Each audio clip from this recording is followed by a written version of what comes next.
আসসালামু আলাইকুম। আজকের ক্লাসে তৃতীয় শ্রেণীর গণিত বইয়ের 83 পাতার 6, 7, 8, 9 এই চারটা অঙ্ক সমাধান করব।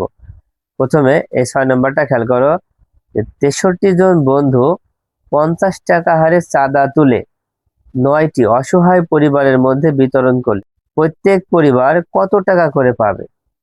দেখো, 63 জন বন্ধু 50 টাকা হারে চাঁদা তুলে 9টি অসহায় পরিবারের মধ্যে বিতরণ করলে প্রত্যেক পরিবার কত টাকা করে পাবে? তাহলে বন্ধু হচ্ছে কতজন? 63 জন বন্ধু। এই 63 জন বন্ধু প্রত্যেকেই 50 টাকা করে চাঁদা দিচ্ছে। কত টাকা করে? 50 টাকা করে চাঁদা দিচ্ছে।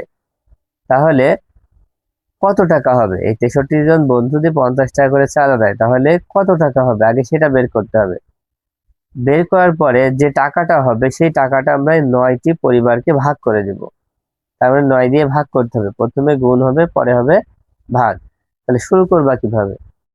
দেখো, প্রথমে আমরা লিখিত ভাবে করব, তারপরে গাণিতিক বাক্যে করব। দুই ভাবে তোমাদের দেখাবো, তোমাদের যেটা ভালো লাগে তোমরা সেটা করবা, ঠিক আছে? তাহলে প্রথমে কিভাবে লেখা শুরু করবা? যেহেতু 63 জন বন্ধু 50 টাকা করে দিচ্ছে, তার মানে 50 টাকা দিচ্ছে প্রত্যেক বন্ধু, তাই না?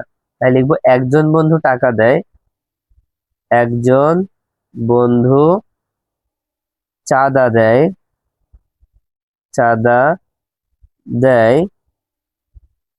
কয় টাকা? 50 টাকা। একজন বন্ধু চাঁদা দেয় 50 টাকা। তাহলে কয়জন বন্ধু হচ্ছে? 63 জন। তো একের নিচে লেখা হচ্ছে 63 জন। তারপরে 63 জন বন্ধু চাঁদা দেয়, ভাগ হবে না গুণ হবে? একজন বন্ধু যদি 50 টাকা দেয় তাহলে 63 জন বন্ধু টাকা দিলে বেশি হবে, এই জন্য গুণ করতে হবে। তারপরে 50 আর 63 গুণ করো, 50 গুণ 63। তো গুণ করে কত হবে? দেখো, এখানে আমরা গুণ করে দিচ্ছি। প্রথমে এই শূন্যটা আমরা আগে থেকে বসাই দিলাম, দেওয়ার পরে এবার 3 দিয়ে 5কে গুণ করো। 3 5-এ 15, 5 হাতে থাকবে 1, তার 5 ছক 30 আর 1 হচ্ছে 31। তাহলে কত হচ্ছে দেখো? 3150 টাকা।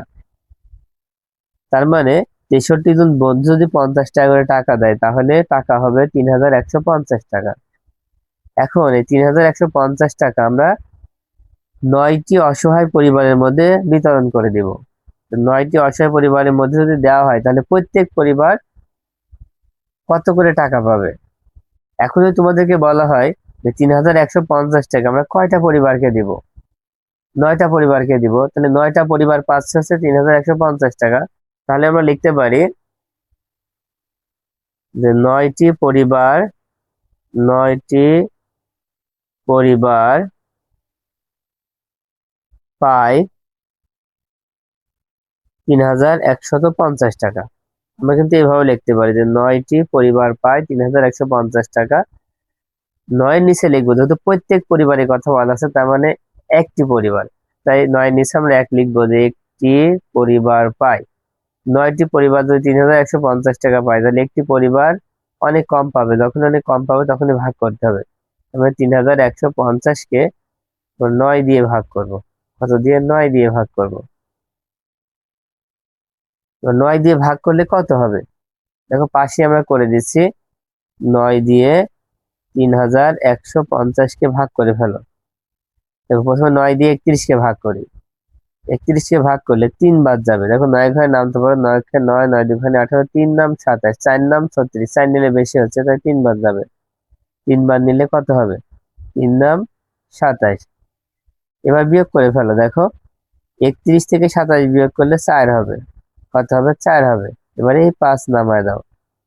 এবার 9 ঘরে নামতে পারো, দেখো 5 নাম 45। কত? 5 নাম 45। এবার বাকি থাকছে এই শূন্যটা, এই শূন্যটা আমরা এখানে নামায় দিলাম। এখন 9 থেকে শূন্য ছোট, তাই শূন্য দিয়ে ভাগ করতে হবে। এখানে শূন্য দাও, এখানে শূন্য দাও। তাহলে প্রত্যেক পরিবার পায় হচ্ছে 350 টাকা। এই 350 টাকায় হচ্ছে উত্তর। তাহলে উত্তর 350 টাকা। দেখো, এখন যদি এই অঙ্কটাই তোমরা গাণিতিক বাক্যে করো তাহলে কিভাবে করবা? দেখো, প্রথমেই লিখবা গাণিতিক বাক্য দিয়ে যে গাণিতিক বাক্য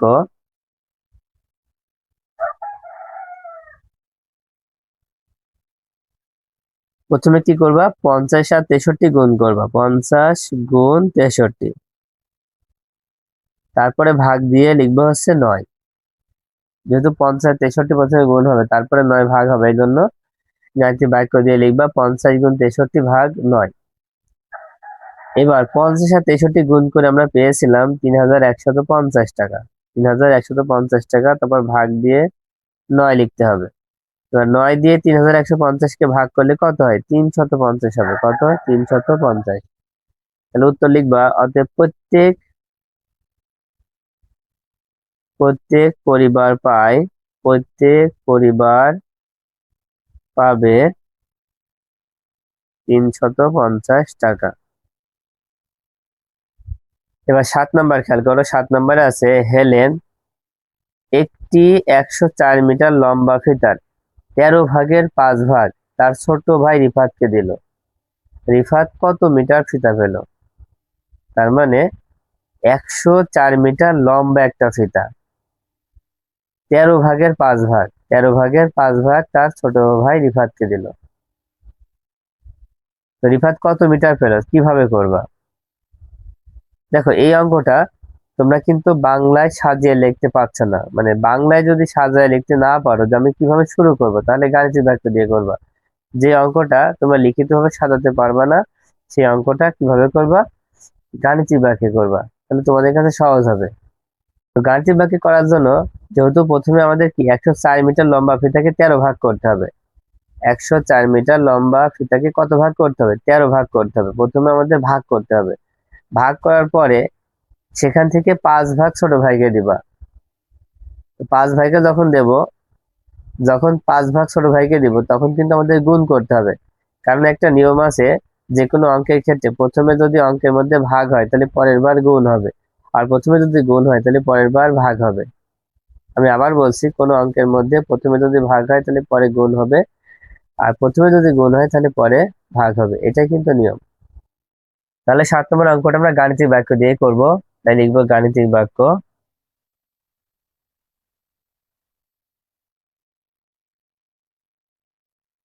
দেখো, এখানে মোট ফিতা হচ্ছে 104 মিটার।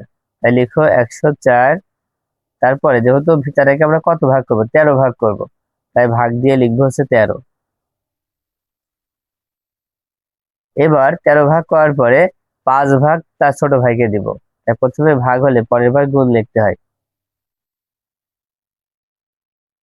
এই হচ্ছে গাণিতিক বাক্য। এবার আমরা 13 দিয়ে প্রথমে 104 কে ভাগ করব। যেহেতু প্রথমে ভাগ আছে, তাই 13 দিয়ে 104 কে ভাগ করলে, দেখো 13 ঘরের নামটা যদি পড়ো, তাহলে এখানে হচ্ছে 8 বার যাবে। কত বার যাবে, 8 বার। 8 13 104। 13 ঘরের নামটা মুখস্থ থাকলে তোমাদের সহজ হবে। 8 13 104, তার মানে এখানে হচ্ছে 8 হবে। তারপর গুণ দিয়ে এই 5 লিখে দাও। এবার 8 আর 5 গুণ করলে কত হবে, 5 8 40। তাহলে 40 মিটার কে পাবে, রিফাত পাবে। রিফাত 40 মিটার ফিতা পেল। এটা কিন্তু উত্তর, এভাবে উত্তর পাশে লিখে দাও। তার মানে রিফাত 40 মিটার ফিতা পেল। তারপরটাও খেয়াল করো, যে 99 টাকার 9 ভাগের 4 ভাগ কত টাকা হয়। 99 টাকার 9 ভাগের 4 ভাগ কত টাকা হয়। এটাও কিন্তু তুমি লিখিত ভাবে করতে পারবা না, তাহলে এটা আমরা গাণিতিক বাক্যের মাধ্যমে করবো। বলা হচ্ছে যে 99 টাকার 9 ভাগ, প্রথমে 99 টাকার 9 ভাগ বের করতে হবে, তারপরে লিখতে হবে 4 ভাগ কত টাকা। ঠিক 7 নম্বরের মতো, প্রথমে ভাগ হবে, পরে হবে গুণ। যেহেতু প্রথমে ভাগ হয়ে যাচ্ছে, তাই পরের বার কি অবশ্যই গুণ দিতে হবে। তো গাণিতিক বাক্য দিয়ে লিখবা 99 ভাগ 9 গুণ 4। তাহলে 8 নম্বর অঙ্কটা আমরা গাণিতিক বাক্যে করব। তাই প্রথমে লিখবো হচ্ছে গাণিতিক বাক্য।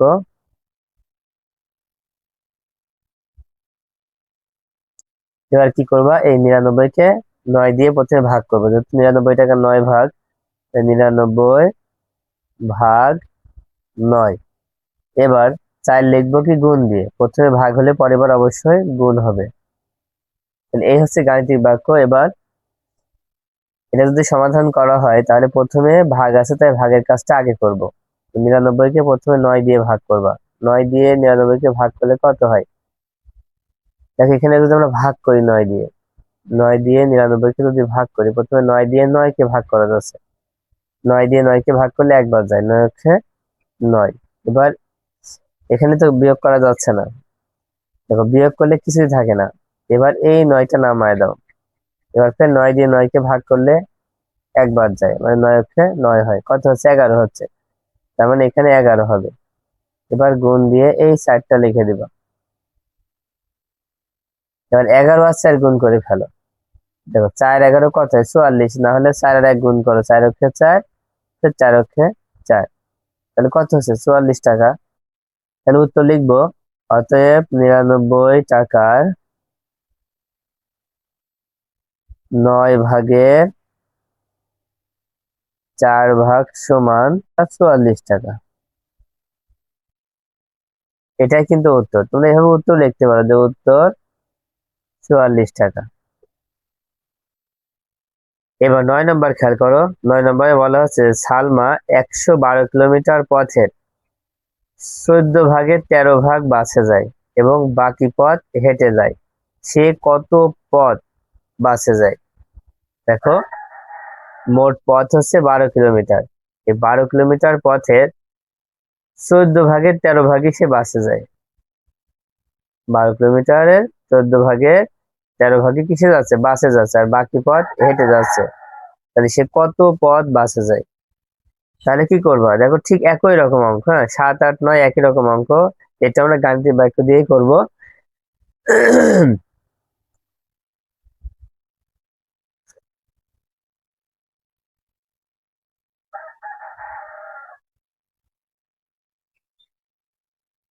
তো গাণিতিক বাক্য দিয়ে করলে প্রথমে কি করতে হবে? প্রথমে আমাদের 112 কিলোমিটার পথকে 14 দিয়ে ভাগ করতে হবে। 14 দিয়ে ভাগ করার পরে তার সাথে আবার এই 13 গুণ করতে হবে, তাহলে উত্তরটা আমরা পেয়ে যাব। দেখো 9 নম্বর করার জন্য প্রথমে লিখে নেব যে গাণিতিক বাক্য।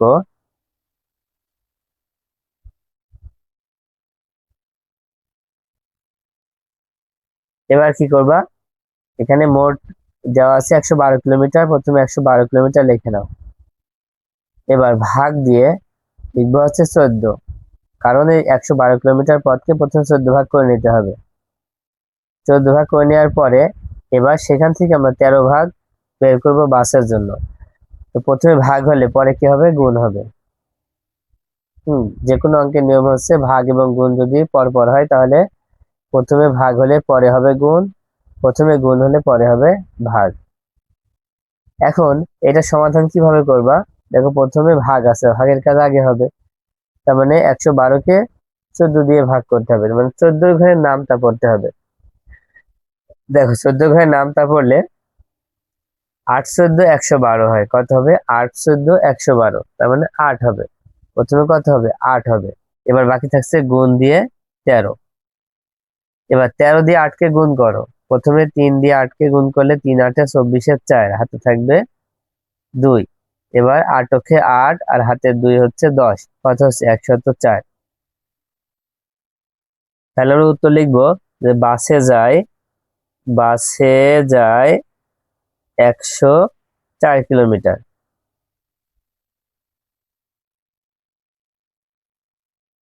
বাসে যায় কত কিলোমিটার? 104 কিলোমিটার।